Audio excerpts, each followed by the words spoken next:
વડીલો તથા અહીં ઉપસ્થિત મારા વાલા વિદ્યાર્થી મિત્રોને મીઠા ચાસણીમાં બોલના મીઠા મધુર વગાસ્યા કૃષાલીના વંદન. આજે હું તમને એવા ટોપિક પર વાત કરવાની છું જે હું પોતે જ છું. તેને રિસ્પેક્ટ કરતા શીખો અને જે રિસ્પેક્ટ નહીં કરે તેનું અપમાન કરશે, તે માતા લક્ષ્મીનું અપમાન કર્યું છે એ પ્રમાણે તમને પાપ મળશે. નરેન્દ્ર મોદીને જન્મ આપનારી કોણ છે? માં. અને માં કોણ છે? સ્ત્રી. એમ જ મારા ટોપિકનું નામ છે સ્ત્રી. હું તમને સ્ત્રી વિશે થોડું કહેવા માંગુ છું કે સ્ત્રીને હંમેશા રોકવામાં આવી, ટોકવામાં આવી, છોડવામાં આવી, પારખવામાં આવી, પણ સાહેબ ક્યારે તેને સમજવામાં ના આવી. આ કડવું છે પણ સત્ય છે. માં જો ખોટી હઠ પર ચડી જાય તો પુત્રને વનવાસ થાય છે. બેન જો ખોટી હઠ પર ચડી જાય તો એનું નામ કપાય છે. અને એમ જ પત્ની જો ખોટી હઠ પર ચડી જાય તો રાક્ષસ ઉપાડી જાય છે. અને સ્ત્રી જો ખોટી હઠ પર ચડી જાય તો રામાયણ રચાય, તો રામાયણ રચાય. એમ સ્ત્રી જો સાચી હઠ પર ચડી જાય તો ખુદ યમરાજ પણ તેની સામે ઝૂકે છે, તો ખુદ યમરાજ પણ તેની સામે ઝૂકે છે. સ્ત્રી ધારે તો શું નથી કરી શકતી? સ્ત્રી ધારે તો શું નથી કરી શકતી? સ્ત્રી ધારે તો ઉગતો સૂર્યને આથમતા સૂર્યને રોકી શકે છે. સ્ત્રી ધારે તો ઉગતો સૂર્યને આથમતા સૂર્યને રોકી શકે છે. માં, બહેન, પત્ની, પુત્રી બધા જ સગપણનું રંગાયેલું એક ચિત્ર એટલે સ્ત્રી.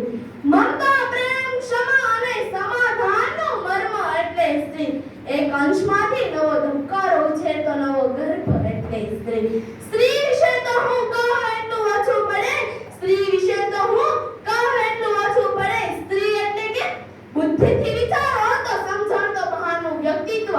બુદ્ધિથી વિચારો તો સમજણ તો બહારનું વ્યક્તિત્વ.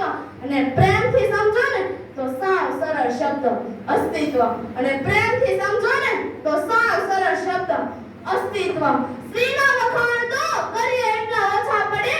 સ્ત્રીના વખાણ તો કરીએ એટલા ઓછા પડે. સ્ત્રીના ઉપકાર તો આપણે તો શું ભગવાન પણ નથી ચૂકવી શક્યા. સ્ત્રીના ઉપકાર તો આપણે તો શું ભગવાન પણ નથી ચૂકવી શક્યા.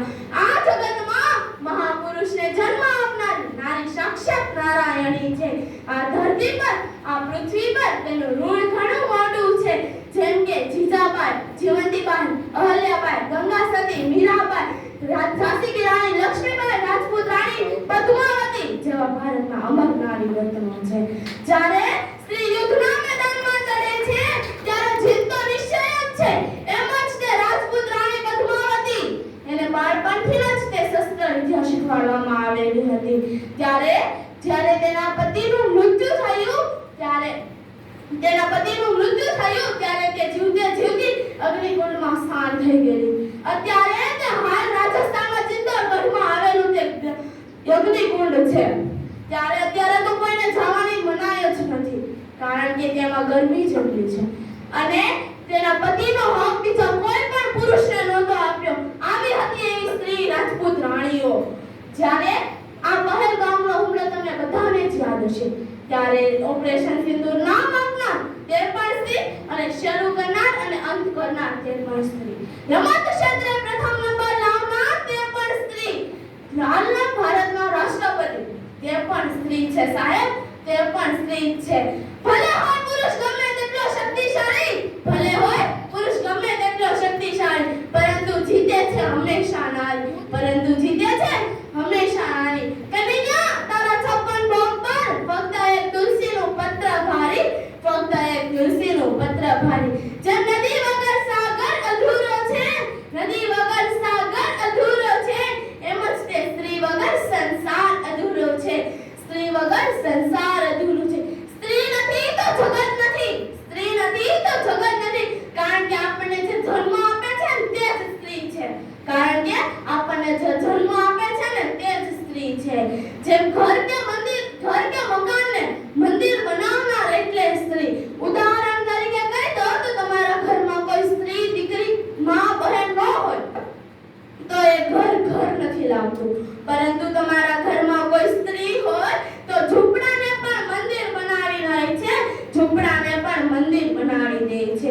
સ્ત્રીનું કોઈ ઘર નથી હોતું, સ્ત્રીનું કોઈ ઘર નથી હોતું, પરંતુ સ્ત્રી વગરનું કોઈ ઘર નથી હોતું, પરંતુ સ્ત્રી વગરનું કોઈ ઘર નથી હોતું.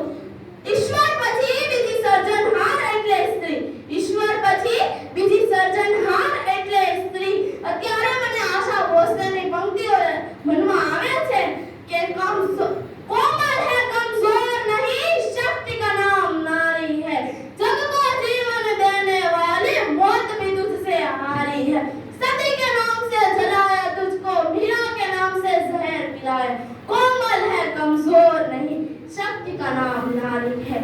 અત્યારે કહી દઉં તો સ્ત્રી પાછળ પુરુષોનો પણ ફાળો હોય છે.